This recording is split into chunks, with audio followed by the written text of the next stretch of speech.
آج کے مادی دور میں انسان نے روٹی اور رزق کو زندگی کا نصب العین بنا لیا ہے۔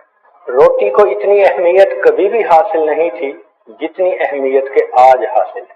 اس لیے روٹی کمانے کے پیچھے وہ اپنے مالک کو ناراض کر بیٹھتا ہے، حلال اور حرام کی تمیز ختم کر دیتا ہے۔ یوں محسوس ہوتا ہے ایک دوڑ لگی ہوئی ہے اور ہر بندہ پہلے سے زیادہ بہتر روٹی حاصل کرنے کے چکر میں۔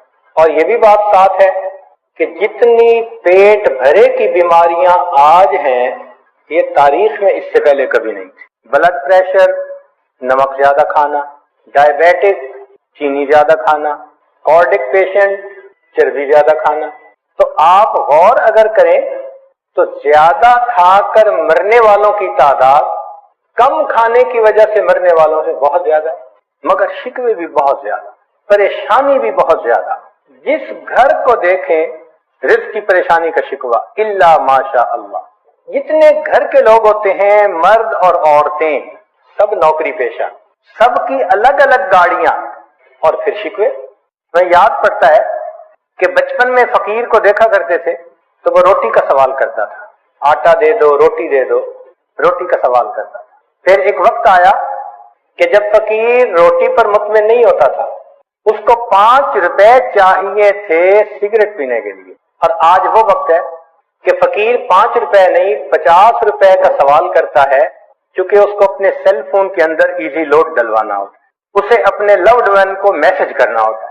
آج کے سائل کا یہ حال ہے، اور رزق کے شکوے بھی اتنے زیادہ۔ حالت یہ ہو چکی کہ جو عورت آج کے دور میں خوبصورت ہے اسے خوش نصیب سمجھا جاتا ہے، عمل کی رتی نہ ہو، پرلے درجے کی خدا کی نافرمان ہو، لیکن فقط خوبصورتی پر عورت کو خوش نصیب سمجھا جاتا ہے۔ اور مرد کے پاس اگر دولت ہو تو اس کو خوش نصیب سمجھتے ہیں، نہ شکل ہو نہ عقل ہو، بڑا خوش نصیب جی۔ بے وقوفی کی بات بھی کرے گا تو اس کو بھولا بادشاہ کہیں گے، میاں صاحب بڑے بھولے ہیں۔ عزت کا معیار بدل گیا، جس کے پاس مال زیادہ وہ معزز بن گیا، نہ نیکی کو دیکھا، نہ تقوی کو دیکھا، نہ خدا خوفی کو دیکھا، معیار بدل دی۔ تو چونکہ آج کا یہ مسئلہ بہت بڑا ہے، اکثر آنے والے پوچھتے ہیں مجھے لگتا ہے کسی نے کچھ کر دیا، رزق باندھ دیا، لوگوں کو کیوں چھوٹا خدا بناتے ہو؟ اگر اللہ رب العزت رزق دینا چاہیں ساری دنیا کے انسان جمع ہو کر اس کو بند نہیں کر سکتے، اور اللہ تعالیٰ رزق نہ دینا چاہیں ساری دنیا کے انسان مل کر رزق دے نہیں سکتے۔ جب رزق کا پروردگار نے ذمہ لے لیا پھر اتنی فرسٹریشن کس بات کی؟ مومن کسی اور نظر سے دیکھتا ہے، اس کو تو یہ دیکھنا ہے کہ مجھے رزق کے لیے ہاتھ ہلانے ہیں، حرکت کرنی ہے، اور اس حرکت میں میرے مولا نے برکت دے دی، جو میرا حصہ ہے وہ مجھے ملے گا۔ شریعت کی خوبصورتی دیکھیے، نبی علیہ الصلوۃ والسلام کو ایک صحابی ملے، مسافہ کیا، آپ صلی اللہ علیہ وسلم نے دیکھا کہ اس کی ہتھیلیوں کے اوپر گٹے پڑے ہوئے ہیں، بہت سخت ہتھیلیاں ہیں۔ تو آپ صلی اللہ علیہ وسلم نے پوچھا کہ تمہارے ہاتھ اتنے سخت کیوں ہیں؟ اے اللہ کے حبیب صلی اللہ علیہ وسلم، میں مزدور ہوں، پتھر توڑتا ہوں، وہی میرا ذریعہ معاش ہے۔ تو نبی علیہ السلام نے مسکرا کر دیکھا اور فرمایا الکاتب حبیب اللہ، جو ہاتھ سے محنت مزدوری کرتا ہے وہ اللہ کا دوست ہوتا ہے۔ یہ کتنی خوبصورت شریعت ہے کہ اپنی ضروریات کے لیے، اہل خانہ کی ضروریات کے لیے انسان اگر قدم اٹھاتا ہے اس کو عبادت کا درجہ دے دیا۔ فرمایا کہ یہ شخص اللہ کا دوست ہے، الکاتب حبیب اللہ۔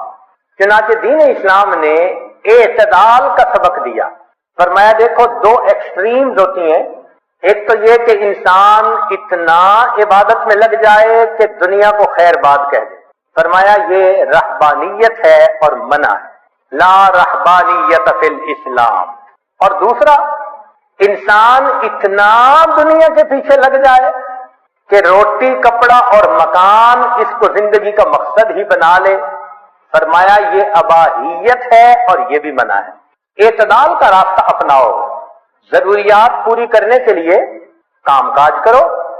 چنانچہ شقیق بلخی رحمت اللہ علیہ اپنی روزی کے لیے کسی دوسرے شہر کا سفر کرنا چاہتے تھے، اپنے دوست احباب سے مل کر وہ چلے گئے۔ کچھ دنوں بعد واپس اپنے شہر میں ابراہیم ادم رحمت اللہ علیہ نے پوچھا شفیق کیا ہوا؟ کہنے لگے میں راستے میں تھا، ایک معذور چڑیا کو دیکھا، زخمی چڑیا کو جو اڑ نہیں سکتی تھی۔ ایک صحت مند چڑیا اس کے پاس آئی اور اس کے منہ میں دانا تھا، اس نے آ کے اس کے آگے ڈالا اور معذور چڑیا نے کھا لیا۔ تو میں نے دل میں سوچا کہ جو پروردگار معذور چڑیا کو رزق دے سکتا ہے وہ مجھے بھی دے گا، تو میں وہاں سے واپس آ گیا۔ ابراہیم ادم رحمت اللہ علیہ نے فرمایا کہ دیکھو معذور کا وتیرہ نہ اپناؤ، طاقتور بن کر محنت کرو، کماؤ، خود بھی کھاؤ، اللہ کے بندوں کو بھی کھلاؤ۔ تو شریعت یہ بھی نہیں کہتی کہ معذور بن کے بیٹھے رہو، پڑے رہو۔ جوان العمر انسان ہو اور دن کے 2 بجے تک اس کی نیند ہی پوری نہ ہوتی ہو، شریعت نے کہا فریضۃ بعد الفرائض، حلال رزق کو کمانا یہ بھی فریضہ ہے۔ ساتھ یہ بھی کہہ دیا کہ اتنا بھی نہ اس میں لگ جانا کہ نمازیں ہی قضا کر بیٹھو، تم کہو مجھے نماز کی فرصت ہی نہیں۔ تو یہ دین اسلام کی خوبصورتی ہے، اعتدال کا راستہ دیا۔ یہ ذہن میں رکھیے گا کہ پیٹ کا مسئلہ زندگی تک کا ہی نہیں، قبر کے بعد کا بھی ہے۔ پیٹ کا مسئلہ زندگی تک محدود نہیں، زندگی کے بعد بھی پیٹ کا مسئلہ ہوگا۔ اگر نافرمانی کر کے دنیا میں رہے، جو بندہ جہنم میں پہنچا تو وہاں کیا کھانے کو ملے گا؟ زقوم۔ کیا پینے کو ملے گا؟ غسلین۔ تو کھانے پینے کی ضرورت تو وہاں بھی۔ تو دنیا کی مختصر زندگی کو نافرمانی میں گزار کر اپنے لیے آخرت کے عذاب کو واجب کر لینا، یہ کہاں کی عقل مندی ہے؟ تو رزق کے معاملے میں انسان حرام اور حلال کا خیال رکھے۔ پیٹ تو انسان کا اتنا چھوٹا کہ 2 روٹی سے بھر جاتا ہے، یا تو پیٹ اتنا بڑا ہوتا کہ کھاتے کھاتے بھرتا ہی نہ، اور پھر فکر مند ہوتا تو چلو اور بات تھی کہ برتن بہت بڑا، جتنا بھی کھانا سامنے رکھ دو 2 روٹی سے زیادہ کھا نہیں پاتا، زیادہ کھائے گا تو اگلے دن ڈاکٹر کے پاس جائے گا۔ جانوروں کے پیٹ تو بہت بڑے، ہاتھی کو دیکھو ٹنوں کے حساب سے سبزہ کھاتا ہے، ہپو دریائی گھوڑا اس کو کبھی دیکھو تو اکثر مجھے تو یوں محسوس ہوتا ہے کہ یہ سارا پیٹ ہے جس کو اللہ نے ٹانگیں لگا دی ہے، جب دیکھو کھاتا نظر آئے گا۔ بلو ویل ایک مچھلی ہے، اس کا وزن ہر دن میں 200 پاؤنڈ سے زیادہ بڑھتا ہے، بندے کا تو وزن ہی 200 پاؤنڈ نہیں ہوتا۔ تو جس مچھلی کا پیٹ اتنا بڑا کہ وزن روزانہ 200 پاؤنڈ بڑھے تو خوراک کتنی ہوگی؟ اللہ اس مخلوق کو بھی رزق دے رہا ہے۔ تو 2 روٹی کھانے والا انسان پریشان۔ حال دیکھو کہ پرندے گھر سے خالی پیٹ نکلتے ہیں، شام واپس آتے ہیں تو پیٹ بھرے ہوتے ہیں، اور یہ بندہ صبح سویرے ناشتہ کر کے پیٹ بھرا گھر سے نکلتا ہے، شام واپس آتا ہے پیٹ خالی، بھوک لگی ہوتی ہے، بیوی کو کہتا ہے جلدی کھانا لگاؤ۔ پیٹ کو بھر لینا ہی تو صرف کام نہیں ہے نا۔ حدیث مبارکہ اکثر شبعان فی الدنیا اکثر جوعا فی الآخرہ، جو دنیا میں اکثر پیٹ بھرا رہے گا وہ آخرت میں اکثر پیٹ خالی رہے گا۔ تو یہ مقصد زندگی نہیں ہونا چاہیے۔ ہاں انسان کی ضرورت ہے، ضرورت کے درجے میں اس کو پورا کرنا چاہیے۔ علماء نے عجیب بات لکھی کہ پیٹ بھر کر کھانے کی جس کو عادت ہو اس کی نصیحت کا دوسروں پہ اثر نہیں ہوتا، اور خود اس کے اوپر دوسرے بندے کی نصیحت کا اثر نہیں ہوتا۔ فتاوی ہندیہ میں یہ بات لکھی۔ اس بات کی طرف بھی ذرا غور کریں کہ کہیں ایسا تو نہیں ہمارے سیاہ کارناموں نے ہمارے رزق کے دروازوں کو بند کروا دیا ہو؟ کیوں چھوٹی چھوٹی اس بات پہ کسی نے جادو کر دیا، کوئی جنات کا اثر، کوئی فلاں اثر، خواہ مخواہ عاملوں کے پیچھے بھاگتے پھرتے ہیں ایمان خراب کر۔ اگر کمرے میں اندھیرا ہو تو انسان سوچتا ہے کہ کھڑکیاں دروازے بند ہیں، یہ نہیں کبھی سوچتا کہ کسی نے کوئی عمل کر دیا کمرے میں اندھیرا ہو گیا۔ ایک کھڑکی کھولتا ہے، ادھر سے روشنی نہیں آ رہی، دوسری کھڑکی کھولتا ہے، تازہ ہوا نہیں آ رہی، دروازہ کھول دیتا ہے۔ ہم بھی سوچیں کہ ہمارے اوپر اگر یہ معاملہ ہے تو ان دروازوں کو کس چیز نے بند کیا، اور اب ان دروازوں کو ہم کیسے کھول سکتے ہیں؟ نقطے کی بات، تدبیر پیالہ ہے اور اللہ ہی دینے والا ہے۔ تدبیر پیالہ ہے اور اللہ ہی دینے والا ہے۔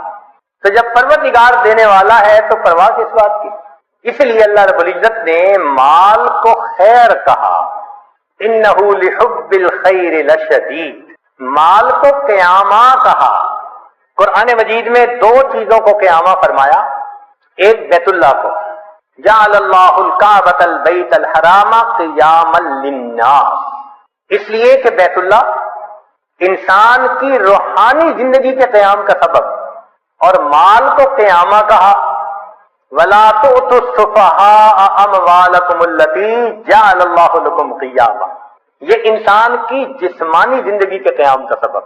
اور آج کے دور میں مال انسان کے ایمان کے لیے ڈھال ہے، آج کے دور میں مال انسان کے ایمان کے لیے ڈھال ہے، ورنہ جس کے پاس مال نہیں وہ تو لوگوں کی جیب کا رومال ہے، جیب کا رومال ناک صاف کی پھینک دیا۔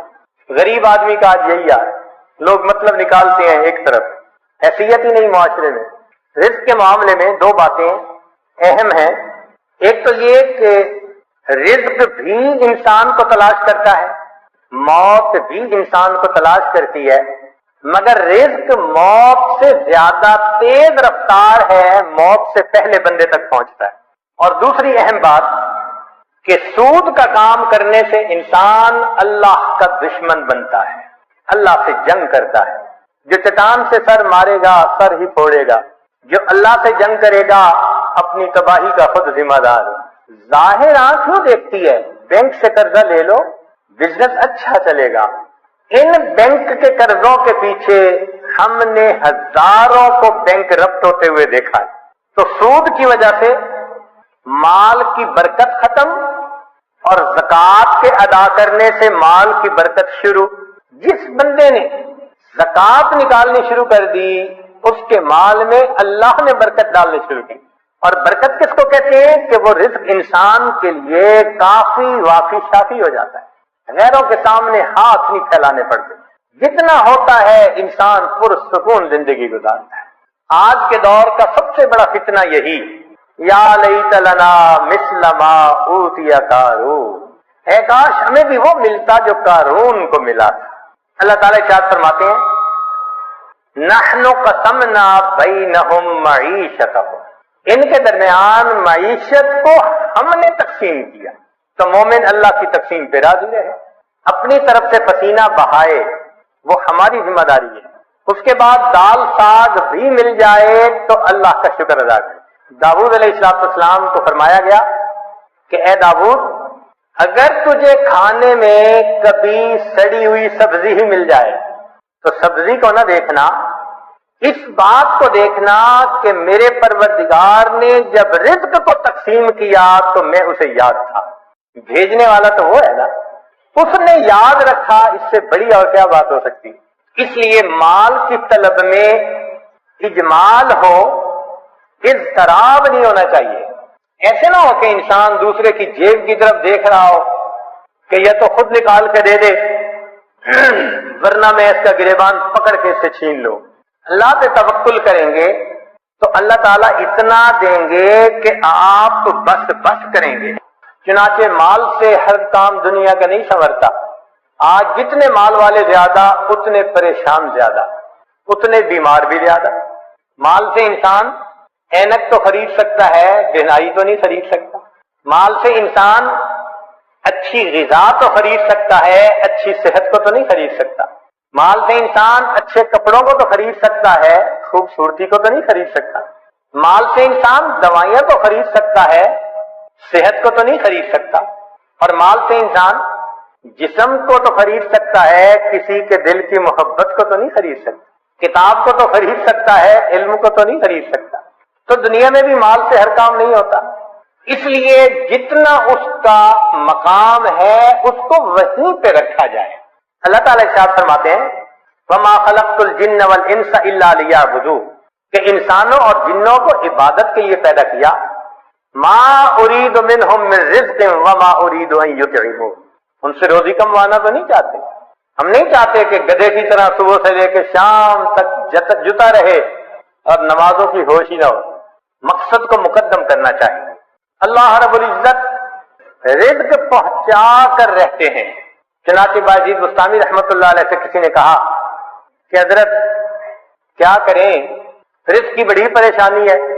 تو فرمایا کہ تم اپنے گھر جاؤ اور تمہیں اپنے گھر میں جو بندہ ایسا نظر آئے کہ اس کا رزق تمہارے ذمے، بازو پکڑ کے گھر سے نکال دو، اور جس کا رزق خدا کے ذمے تو تمہیں کیا پرواہ. باجید بستامی رحمت اللہ علیہ فرماتے تھے اگر اللہ تعالیٰ ساری مخلوق کو میری عیال بنا دے اور ساری زمین کو تانبے کی بنا دے اور آسمان سے ایک قطرہ بھی بارش کا نہ ٹپکے، مجھے اتنے عیال کی روزی کی پریشانی نہیں، میرا مولا روزی پہنچا دے. ایسا یقین تھا ہمارے بزرگوں کو اللہ رب العزت کی ذات پر. چنانچہ باجید بستامی رحمۃ اللہ نے کسی کے پیچھے نماز پڑھی، امام صاحب نے تعارف کیا تو پوچھا من این تاکل، بھئی آپ کا ذریعہ معاش کیا ہے، کہاں سے روٹی کھاتے ہیں؟ تو باجید بستامی رحمۃ اللہ نے جواب دیا اصبر، صبر کرو، حتی اعید الصلاۃ التی صلیتها خلفک، میں وہ نماز لوٹا لوں جو تیرے پیچھے پڑی ہے، حیث شککت فی رازق المخلوقین، اس لیے کہ تجھے مخلوق کے رزق دینے والے کے اندر شک ہو گیا ہے. بنو کا ایک نشئی تھا تو کسی نے کہا کہ آٹا مہنگا ہو گیا، کہنے لگا اپنے لیے قیمت بڑھائی ہے، ہمیں تو روزی اسی نے دینی ہے. ایک نشئی کا اللہ پہ توکل دیکھو کہ جی آٹا مہنگا ہو گیا، کہتے اپنے لیے قیمت بڑھائی ہے، ہمیں تو روزی دینی ہے نا. اللہ کے پیارے حبیب صلی اللہ علیہ وسلم نے اپنی تعلیمات میں اس رزق کی پریشانی کے بھی اسباب بتلا دیے کہ یہ پریشانی کیسے دور ہو سکتی ہے. چنانچہ قرآن و احادیث میں سے 16 ایسے نکتے ہیں جو ہم نے آج جمع کیے. ان کو سمجھ لیں کہ یہ چابیوں کا ایک گچھا ہے، 16 کنجیاں ہیں، ہر کنجی رزق کا دروازہ کھولتی ہے. اور یہ بتانے والا کوئی عام عامل نہیں ہے، یہ سید الاولین والآخرین اللہ کے پیارے حبیب صادق الامین، جس زبان سے ہمیں قرآن ملا اسی زبان سے ہمیں نبی علیہ السلام کا فرمان ملا. انہوں نے یہ بات بتائی تو دلوں میں ہم یقین کر کے ان باتوں کو سنیں اور ان اعمال کو اپنائیں اور رزق کے دروازوں کو آنکھوں سے کھلتا دیکھیں. رزق کی پہلی کنجی اللہ تعالیٰ ارشاد فرماتے ہیں وَأْمُرْ أَهْلَكَ بِالصَّلَاةِ وَاصْطَبِرْ عَلَيْهَا، اہل خانہ کو نماز کا حکم دیجئے اور اس پر جمے رہیے، صبر کیجئے. لا نسألک رزقا، ہم آپ سے رزق نہیں چاہتے، نحن نرزقک، رزق ہم پہنچائیں گے. اس آیت مبارکہ میں اللہ رب العزت ایک وعدہ فرما رہے ہیں اور وہ پروردگار وعدے کو نبھانا جانتا ہے. تو معلوم ہوا کہ جس گھر کے سب مرد عورتیں اہتمام کے ساتھ نماز پڑھیں، ایک ہوتی ہے گنڈے دار نماز، مرد ہیں تو جماعت نماز کا اہتمام نہیں، عورتیں ہیں تو گھر کے کام مقدم، بس بھاگی دوڑی میں قضا ہوتے ہوتے نماز. ایسی نماز نہیں، اہتمام کے ساتھ نماز. تو جس گھر کے سب لوگ اہتمام سے نماز پڑھیں، یہ نہ ہو کہ عورت کھڑی تو مصلے پہ ہو جائے اور ہاتھ باندھ کر کپڑوں کی آپس میں کلر میچنگ کر رہی ہو، مرد مصلے پہ تو کھڑا ہو جائے اور گلی بازار کی سیریں کر رہا ہو. ایسی نماز نہیں. نماز پڑھے جیسے نماز دھیان توجہ کے ساتھ پڑھنی چاہیے. کوشش تو کرے نا اپنی طرف سے دھیان جما کر پڑھنے کی، کوشش پر اللہ کی طرف سے اجر عطا ہوتا ہے. دنیا میں نتائج پر اجر ملتا ہے کہ یہ اچیو کر کے دکھاؤ تب تمہیں یہ ملے گا. اللہ فرماتے ہیں کوشش کر کے دکھاؤ. چنانچہ حدیث پاک میں آتا ہے کہ جو شخص اپنے بھائی کی حاجت براری کے لیے اس کے ساتھ چل پڑتا ہے، اللہ 10 سال کے نفلی اعتکاف کا ثواب عطا فرما دے. یہ تو نہیں کہا کہ کام کرواؤ بھائی کا، نہیں، یہ اس اللہ رب العزت کی رحمتوں کی انتہا ہے. فرمایا کہ منزل تک پہنچنا تو تمہارے بس میں نہیں ہے، یہ تو مقدر کا معاملہ. ہم تو یہ دیکھیں گے قدم کون اٹھاتا ہے، چلتا کون ہے. تو نماز صحیح اہتمام کے ساتھ پڑھنے کی کوشش کریں، برکتوں کے دروازوں کو کھلتا دیکھیں. میرے مالک نے فرما دیا نحن نرزقک، ہم رزق دیتے ہیں. چنانچہ آپ گھر کے ہر چھوٹے بڑے کو نماز کا اہتمام سکھائیے، رزق ملنے کی قسم یہ عاجز کھا سکتا ہے. ماسٹر کی ہے رزق کی، کاروبار، نوکری، کوئی بھی مسئلہ ہو رزق کا، اہتمام نماز سے اللہ رب العزت مسئلوں کو حل فرما دے. دوسرا عمل کثرت استغفار. قرآن مجید میں ارشاد فرمایا فَقُلْتُ اسْتَغْفِرُوا رَبَّكُمْ إِنَّهُ كَانَ غَفَّارًا يُرْسِلِ السَّمَاءَ عَلَيْكُمْ مِدْرَارًا وَيُمْدِدْكُمْ بِأَمْوَالٍ. تو کثرت ذکر سے اللہ فرماتے ہیں میں مال کے ذریعے سے تمہاری مدد کروں گا. ایک اور حدیث پاک میں ہے من اکثر من الاستغفار جعل اللہ له من كل هم فرجا ومن كل ضيق مخرجا ورزقه من حيث لا يحتسب. امام قرطبی رحمۃ اللہ علیہ فرماتے ہیں گناہوں کی معافی مانگنے سے بارش ملتی ہے، اللہ رب العزت قوموں پہ رزق کو وسیع فرما دیتے. تیسرا عمل انفاق فی سبیل اللہ، اللہ کے راستے میں نیک کاموں میں خرچ کرنا. چنانچہ اللہ رب العزت ارشاد فرماتے ہیں وما انفقتم من شیء فهو یخلفہ. تم اللہ کی راہ میں جو خرچ کرو گے اس کا بدلہ مل کر رہے گا، ریٹرن مل کر رہتا ہے. یہ نہیں ہو سکتا کہ اللہ کے راستے میں خرچ کرو اور ملے نہ اس کے بدلے. یہ جو انفاق ہے یہ لفظ بنا نفق سے. نفق کہتے ہیں سرنگ کو، اور سرنگ میں انسان ایک طرف سے داخل ہو کر نکلتا ہے پھر دوسرا داخل ہو سکتا ہے. تو فرمایا کہ تمہارے پاس جو پہلا رزق ہے اس کو نکالو گے تو دوسرا آئے گا نا. وما تنفقوا من خیر یوفى الیکم. فرمایا انفق ينفق علیک، تم خرچ کرو اللہ تم پر خرچ کرے گا. عبداللہ ابن عمر اللہ عنہ فرمایا کرتے تھے ان للہ اقواما اختصهم بالنعم لمنافع العباد. اللہ کے کچھ بندے ایسے ہوتے ہیں اللہ نے ان کو اپنے بندوں کے منافع کے لیے مخصوص کر دیا. ان کی ذات سے اللہ کے بندوں کو نفع ملتا رہتا ہے. یہ ان کا چارٹر آف ڈیوٹی ہوتا ہے. جو ان کو ملتا ہے وہ ان کے اپنی ضرورت کے لیے صرف نہیں ہوتا، وہ دوسروں تک پہنچانے کے لیے ہوتا ہے. جو ڈاکیا ڈاک پہنچاتا رہے اس کی ترقی ہوتی رہتی ہے، اور جو ڈاک نہ پہنچائے تو اسے اپنی نوکری سے معزول کر دیتے ہیں. چنانچہ کتنے لوگوں کو آپ نے دیکھا ہوگا کہ بڑا اچھا کام چلا، کاروبار چلا، پھر یکدم ٹھپ. وجہ کیا بنی کہ جو ملا تھا وہ سارا ان کا نہیں تھا، اس میں اللہ کے لیے خرچ کرنا تھا، مسکینوں پر، بیواؤں پر، طلباء پر، دین کے راستے میں، فلاحی کاموں میں. یہ خزانے کے سانپ بن کر بیٹھ گئے. بینک بیلنس چیک کرتے ہیں آج اتنے ملین اور آج اتنے ملین، اوپر سے ڈاکانی بند ہو گئی. کہتے ہیں جی ایک وقت تھا مٹی کو ہاتھ لگاتے تھے سونا بنتی تھی، حضرت صاحب آج تو سونے کو ہاتھ لگائے مٹی بنتا ہے. کسی نے کچھ کر دیا ہے؟ جی بالکل آپ نے خود ہی تو کیا ہے. آپ کی تو بہترین نوکری لگی تھی کہ اللہ کے بندوں کو ان کا حصہ پہنچاؤ. کتنا پہنچانا تھا؟ پورے مال میں سے 2.5%. زکوٰۃ پورے مال میں سے 2.5%. سبحان اللہ. ہم نے دیکھا لوگ چاہتے ہیں بڑے کی نوکری کریں، چنانچہ چھوٹی کمپنی کی بجائے بڑی کمپنی کی نوکری، اور بڑی کمپنی کی بجائے ملٹی نیشنل کمپنی کی نوکری جی، اور زیادہ بینیفٹ ملیں گے.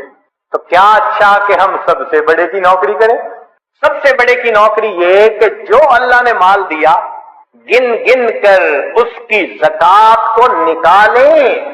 اللہ وہ پروردگار ہے جو 2.5% مال غریبوں تک پہنچانے کے بدلے امیروں کو 97.5% تنخواہ عطا. اتنا بڑا کوئی پے کرنے والا مالک دیکھا جو 97.5% تنخواہ پے کرے. یہ تمہاری تنخواہ ہے اور ڈیوٹی اتنی ہے کہ 2.5% تو میرے جو محتاج بندے ہیں، ضرورت مندے ہیں، یہ تنخواہ ان تک پہنچائے. اب جو 2.5% کو بھی لے کے بیٹھ جائے تو پھر اس کی بجائے اللہ تعالیٰ رزق کسی اور کے ذریعے سے پہنچا دیں گے. رابعہ بصریہ کے پاس مہمان آ گئے. اتنی دیر میں دروازہ کھٹکھٹایا گیا. خادمہ نے کہا جی کہ کوئی بندہ کھانا لایا ہے. فرمان لگی گنو کتنی روٹیاں؟ اس نے کہا 9. کہنے لگی یہ میرا حصہ نہیں کسی اور کا ہے، اسے کہو جاؤ. دوبارہ دروازہ کھٹکھٹایا. کوئی بندہ کھانا لایا ہے، روٹیاں گنو. اس نے کہا جی 9. بھئی میرا حصہ نہیں کہہ دیا، اس کو جو جاؤ کسی اور کا ہے. پھر تھوڑی دیر بعد تیسری مرتبہ دروازہ کھٹکھٹا. خادمہ نے کہا جی کہ پھر کوئی بندہ روٹی لایا ہے، کتنی 9. اس نے کہا میرا حصہ نہیں، جاؤ اس کو کہہ دو چلا جائے. اس نے کہا کیوں نہیں لے رہی، مہمان بھی تو ہیں. اس نے کہا دیکھو میرے پاس آج صبح ایک روٹی تھی، سائل آیا تھا، میں نے اللہ کی رضا کے لیے ایک روٹی دے دی، میرے اللہ کا وعدہ ہے من جاء بالحسنۃ فلہ عشر امثالہ، 10 گنا ملے گا۔ 9 روٹیاں میری نہیں ہو سکتی، خادمہ نے ہاتھ جوڑ دیے، مجھے بھی بھوک لگی ہوئی تھی، ایک روٹی میں خود رکھ رہی تھی، یہ 10 ہی ہے۔ ایسا کامل یقین اللہ کے وعدوں پر۔ ابھی بجوی رحمت اللہ علیہ بیوی نے آٹا گوندا، پھر تنور جلانے کے لیے لکڑیاں کاٹنے گئی، پیچھے سے سائل آ گیا، اس نے کہا بڑا محتاج ہوں، اللہ کے لیے کچھ دے دو۔ اللہ والوں کی عادت ہوتی ہے جب کوئی اللہ کے لیے کہتا ہے تو پھر وہ کھول دیتے ہیں اپنے دونوں ہاتھوں کو۔ انہوں نے وہی آٹا اٹھا کے دے دیا۔ اب بیوی لکڑیاں لے کے آئی، اس نے کہا آٹا، کہنے لگے میں نے روٹیاں پکنے کے لیے بھیجا ہے، میں نے روٹیاں پکنے کے لیے بھیجا ہے۔ ابھی ان کی بیوی نے چولہے میں آگ پوری نہیں جلائی تھی کہ اتنے میں دروازہ کھٹکھٹایا، بیوی نے پوچھا کون؟ کہنے والے نے روٹیاں بھی دے دی، سالن بھی دے دی۔ تو بیوی نے آ کر کہا کہ تم نے جہاں روٹیاں پکنے بھیجی تھی، پکانے والے نے سالن بھی ساتھ بھیج دیا ہے۔ اللہ کے راستے میں خرچ کرنے کی ایک حلاوت ہے، وہ حلاوت جس کو مل جائے اس کو پھر فکر نہیں ہوتی، سب غموں سے آزاد۔ رزق کی کشائش کے لیے اگلا نسخہ دین کی خاطر ہجرت کرنا۔ اللہ رب العزت فرماتے ہیں وَمَن يُهَاجِرْ فِي سَبِيلِ اللَّهِ يَجِدْ فِي الْأَرْضِ مُرَاغَمًا كَثِيرًا وَسَعَةً، جو اللہ کے راستے میں ہجرت کرے اسے جائے پناہ بھی ملے گی، رزق میں وسعت بھی ملے گی۔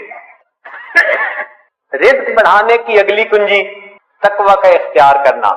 ارشاد باری تعالیٰ ہے وَلَوْ أَنَّ أَهْلَ الْقُرَىٰ آمَنُوا وَاتَّقَوْا لَفَتَحْنَا عَلَيْهِمْ بَرَكَاتٍ مِّنَ السَّمَاءِ وَالْأَرْضِ، اگر یہ بستی دیسوں والے ایمان لاتے، تقوی کو اختیار کرتے، ہم آسمان اور زمین سے برکتوں کے دروازے ان پر کھول دیتے۔ ایک جگہ فرمایا لَأَكَلُوا مِن فَوْقِهِمْ وَمِن تَحْتِ أَرْجُلِهِمْ، ہم ان کو وہ نعمتیں کھلاتے جو اوپر آسمان سے اتارتے ہیں اور وہ نعمتیں کھلاتے جو نیچے زمین سے نکالتے ہیں۔ فرمایا وَمَن يَتَّقِ اللَّهَ يَجْعَل لَّهُ مَخْرَجًا وَيَرْزُقْهُ مِنْ حَيْثُ لَا يَحْتَسِبُ، اللہ تعالیٰ ایسی طرف سے رزق دیتا ہے کہ جس کا وہم و گمان ہی نہیں ہوتا۔ نبی الاسلام نے فرمایا علیک بتقوی اللہ فإنہا جماع کل خیر، تقوی اختیار کرو یہ تمام خوبیوں کی جامع ہے۔ سفیان ثوری رحمت اللہ علیہ عجیب بات فرماتے تھے اتق اللہ فما رأیت تقیا محتاجا، میں نے آج تک کسی متقی بندے کو محتاج نہیں دیکھا کہ در در کے دھکے کھاتا پھرے، لوگوں کے سامنے ہاتھ پھیلاتا تھا۔ آپ بتائیے، آپ نے بھی بڑی دنیا دیکھی، سمجھدار ہیں، عقل مند ہیں، تعلیم یافتہ ہیں، آپ نے اپنی زندگی میں کسی حافظ با عمل یا عالم با عمل کو بھوکا پیاسا ایڑیاں رگڑتے مرتے دیکھا ہے تو بتا دیجیے، ایک مثال پیش نہیں کر سکتے۔ ہم نے اپنی زندگی میں P H D doctor, highest degree qualification کی دنیا میں بھوک پیاسے ایڑیاں رگڑتے مرتے دیکھا۔ ہم یہ تو بتا سکتے ہیں کہ نیکی تقوی کی لائن میں زیادہ کھا کر مر گئے۔ امام مسلم رحمت اللہ علیہ کا واقعہ، کھجوریں زیادہ کھانے سے موت آ گئی۔ یہ نہیں بتا سکتے کہ جی بھوکا پیاسا، کہتے ہیں نا جی طلباء کہاں سے کھائیں گے؟ بھائی جہاں سے انبیاء کھاتے تھے وہیں سے ان کے جانشین بھی کھائیں گے۔ تو موٹی سی بات ہے کہ رزق اللہ دیتا ہے، تقوی کی وجہ سے اللہ رزق کے دروازے کھول دیتے ہیں۔ 5ویں بات کثرت عبادت۔ حدیث مبارکہ ابن آدم تفرغ لعبادتی املأ صدرک غنا واسد فقرک، اے اولاد آدم تو اپنے آپ کو میری عبادت کے لیے فارغ کر، میں تیرے سینے کو غنا سے بھر دوں گا، تیرے فقر کو بند کر۔ کتنے کھلے اور صاف لفظوں میں لاؤڈ اینڈ کلیئر بتایا جا رہا ہے عبادت کرو، ہم تمہارے فاقے کے راستے بند کریں گے، تمہیں غنا عطا فرما دیں گے۔ اس کی مثال یوں سوچ سمجھیے کہ ہم نے عام گھوڑے کی قیمت کا ایک دفعہ پتہ کیا تو 20 سے 25 ہزار میں گھوڑا مل جاتا ہے، اور ایک ہوتے ہیں دوڑ جیتنے والے گھوڑے، ان کی قیمت لاکھوں میں۔ ہمارے بہت قریبی چودھری صاحب فرمانے لگے جی ہمارے گھوڑے کی قیمت 25 لاکھ روپیہ لگی، ایک گھوڑے کی قیمت۔ تو عام گھوڑے 20,000، بھاگنے جیتنے کے مقابلے کرنے والے 25 لاکھ۔ اب اگر 25 لاکھ والے گھوڑے کے مالک کے پاس کوئی جائے، جی میری گدا گاڑی کا کچھ کام ہے، گھوڑا دے دو، میں نے گدے گاڑی میں استعمال کرنا ہے، تو وہ ہنس کے کہے گا تمہارا دماغ ٹھکانے ہے، دوڑ کا مقابلہ جیتنے والے گھوڑے کو گدے گاڑی میں باندھو گے؟ جس طرح دنیا دار انسان دوڑ کا مقابلہ جیتنے والے گھوڑے کو گدے گاڑی میں باندھنا پسند نہیں کرتا، اللہ کی قسم اللہ رب العزت دین پہ چلنے والوں کو دنیا کی گدے گاڑی میں باندھنا پسند نہیں کرتا۔ اگلی کنجی کثرت حج اور عمرہ۔ حدیث پاک میں فرمایا وما امر حاج قط، کہ حاجی کثرت سے حج کرنے والا، عمرہ کرنے والا، وہ کبھی محتاج نہیں ہوتا۔ قیل وما الامار، پوچھنے والے نے پوچھا جی اس کا کیا معنی ہے؟ فرمایا قال ما افتقرا، جو فقر کا تجھے ڈر ہوتا ہے اللہ اس ڈر کو ختم کر دے۔ حدیث پاک میں ہے النفقۃ فی الحج کالنفقۃ فی سبیل اللہ، الدرہم ب700، ایک درہم کے بدلے میں 700 درہم ملتے ہیں۔ رزق کی ایک اور کنجی صلہ رحمی۔ ابو ہریرہ رضی اللہ عنہ فرماتے ہیں، بخاری شریف کی روایت، من احب ان یزاد فی عمرہ ویزاد فی رزقہ فلیصل رحمہ، جو چاہے کہ میرے عمر زیادہ ہو اور میرا رزق زیادہ ہو، اس کو چاہیے کہ رشتہ داروں کے ساتھ اچھا سلوک رکھے۔ آج اگر رزق کی شکایتیں زیادہ ہیں تو دوسری طرف معاملات بھی دیکھو، بہن سے نہیں بولتے، بھائی سے نہیں بولتے، پھپھو سے لڑائی، چچا سے لڑائی، ان کے گھر کا کھانا نہیں کھاتے، پانی نہیں پیتے، کچھ پڑھ کے نہ پلا دیں۔ شریعت جن رشتہ داروں کو جوڑنے کا حکم دیتی ہے وَيَقْطَعُونَ مَا أَمَرَ اللَّهُ بِهِ أَن يُوصَلَ، جب ہم رشتے ناتوں کا خیال نہیں کریں گے تو پھر رزق کے دروازے تو خود بند کریں گے ہم۔ ہاں اگر دین کا کوئی ایسا معاملہ ہے تو سلام دعا تو سب کے ساتھ رکھیے نا، سلام کرنا، حال احوال پوچھنا یہ تو لازم ہے، زیادہ قرب کا تعلق رکھنا نہ رکھنا یہ بندے کا اپنا چوائس ہوتا ہے۔ ایک اور حدیث میں فرمایا من سرہ ان یمد لہ فی عمرہ، جسے یہ بات اچھی لگے کہ اس کی عمر بڑی ہو، ویوسع لہ فی رزقہ، اس کے رزق کو اللہ کھلا کر دے، وتدفع عنہ میتۃ السوء، اور اللہ اسے پوری موت سے بچا لے، فلیتق اللہ ولیصل رحمہ، وہ اللہ سے ڈرے اور صلہ رحمی کرے، اللہ تعالیٰ تینوں انعام عطا فرما دے۔ آٹھویں بات کمزوروں سے حسن سلوک۔ اللہ تعالیٰ کیا فرماتے ہیں لعلکم ترزقون بضعفائکم، کہ جو تم میں سے کمزور ہوتے ہیں نا ان کی وجہ سے تمہیں رزق ملتا ہے اور تم ان پر خرچ کرتے ہوئے پریشان ہوتے ہو۔ سچی بات تو یہ ہے کہ رب کریم نے ارشاد فرما دیا وَلَوْ يُؤَاخِذُ اللَّهُ النَّاسَ بِمَا كَسَبُوا، اگر اللہ تعالی عملوں کے اوپر پکڑ فرماتا ما ترک علی ظہرہا من دابہ، زمین کے اوپر کوئی جاندار نہ باقی بچتا۔ ہمیں جو مل رہا ہے وہ کون سا ہمارے اپنے اعمال کی وجہ سے؟ کیا پتا فقیر کی دعا لگ گئی ہو، کمزور کی دعا لگ گئی ہو، ہم نے کسی کو مورل سپورٹ دی اس کی دعا لگ گئی، کسی کے غم میں اس کا ساتھ دیا اس کی دعا لگ گئی۔ خوبصورتی دیکھیے دین اسلام کی۔ آج کون ہے جو یہ کہہ سکے جی کہ ہمیں دین یہ تعلیم دیتا ہے کہ تم اپنے کمزوروں کا خیال رکھو؟ اگلا عمل اللہ پہ توکل، وَمَن يَتَوَكَّلْ عَلَى اللَّهِ فَهُوَ حَسْبُهُ، جو اللہ پر توکل کرتا ہے پھر اللہ اس کے لیے کافی ہو جاتا ہے۔ اس کی تفصیل حدیث مبارکہ میں لو انکم تتوکلون علی اللہ حق توکلہ، اگر تم اللہ پہ توکل کرو جیسے توکل کرنے کا حق ہے، لرازقکم کما یرزق الطیور، اللہ تمہیں رزق دے گا جیسے پرندوں کو دیتا ہے، تغدو خماسا، گھر سے خالی پیٹ نکلتے ہیں، وتروح بطانا، اور واپس پیٹ بھرے ہوئے لوٹتے ہیں۔ اگلا عمل اللہ کی نعمتوں کا شکر ادا کرنا، چنانچہ فرمایا لا یرزق اللہ عبدا الشکر فیحرمہ الزیادہ لأن اللہ یقول لئن شکرتم لأزیدنکم، جس بندے کو شکر کی توفیق مل جائے اس کا رزق کم نہیں ہوتا، کیونکہ اللہ کا وعدہ ہے کہ جو شکر ادا کرتا ہے میں اس کے رزق کو، اس کے نعمتوں کو اور زیادہ کر دیتا۔ عمر بن عبدالعزیز رحمۃ اللہ علیہ کا ایک خوبصورت قول ہے، قیدوا نعم اللہ بالشکر للہ، اللہ کی نعمتوں کو شکر ادا کر قید کر لو۔ جس نے اللہ کی نعمت کا شکر ادا کیا اس نے نعمت کو قید کر لیا، اس کے پاس ہی رہے گی۔ ابن عطا اسکندری رحمت اللہ علیہ، ان کے حکم بہت معروف ہیں۔ ہمارے بزرگ علماء رمضان المبارک میں اس کی مستقل مجالس کیا کرتے تھے۔ ان کے حکم کو پڑھے تو یوں لگتا ہے کہ اللہ نے اس امت میں بھی لقمان علیہ السلام کا ایک نمونہ پیدا کر دیا۔ کیا عجیب باتیں کہی ہے۔ تو شکر کے بارے میں ان کا ایک قول ملفوظ، جنہیں عربی کا تھوڑا سا بھی ذوق ہوگا نا، وہ تو سن اور پڑھ کے وجد آتا ہے۔ یہ جامعہ الازہر کے استاد بھی رہے، اور اس جامعہ کو جو پوری دنیا کے اندر ایک مقام ملا وہ ایسے ہی متقی باخدا بزرگوں کی وجہ سے۔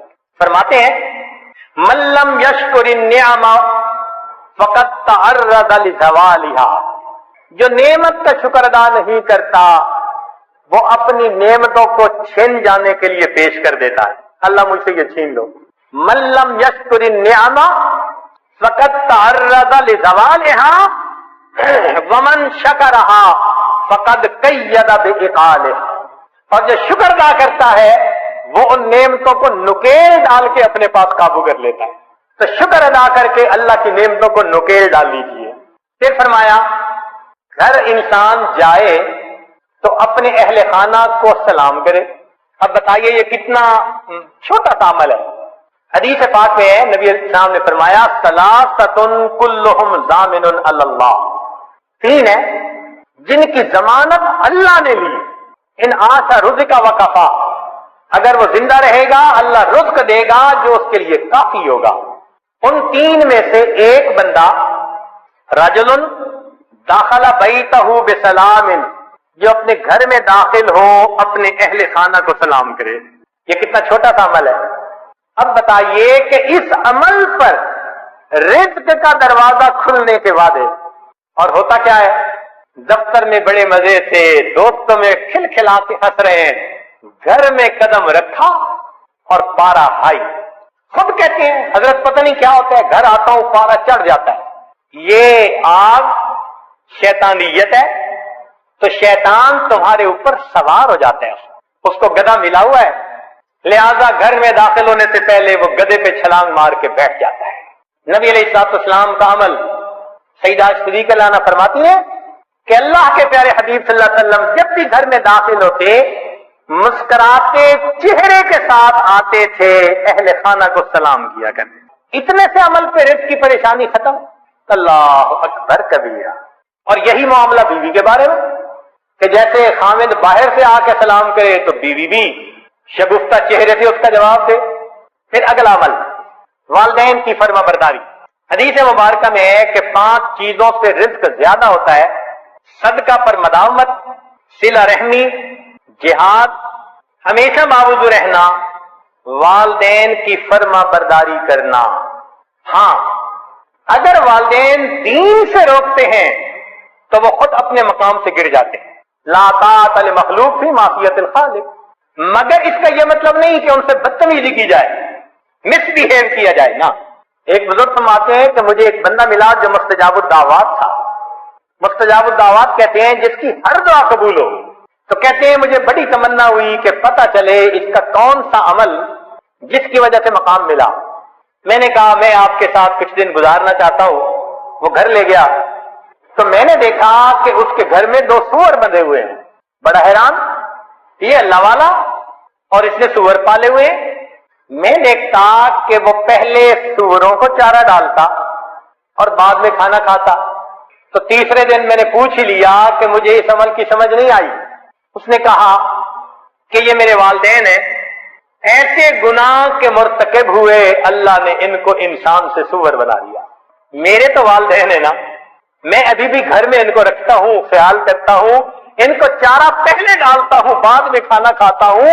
میرے اس عمل کی وجہ سے اللہ نے مستجاب الدعوات بنا دیا۔ فرمایا ماں باپ مشرک بھی ہو وصاحبہما فی الدنیا معروفا، اس دنیا میں تم ان کے ساتھ اچھی زندگی گزار، اور اگر ماں باپ کلمہ گو اور نیک ہو سبحان اللہ، پھر تو ان کی خدمت کرو اور اپنے اللہ کی رحمتوں کو حاصل کرو۔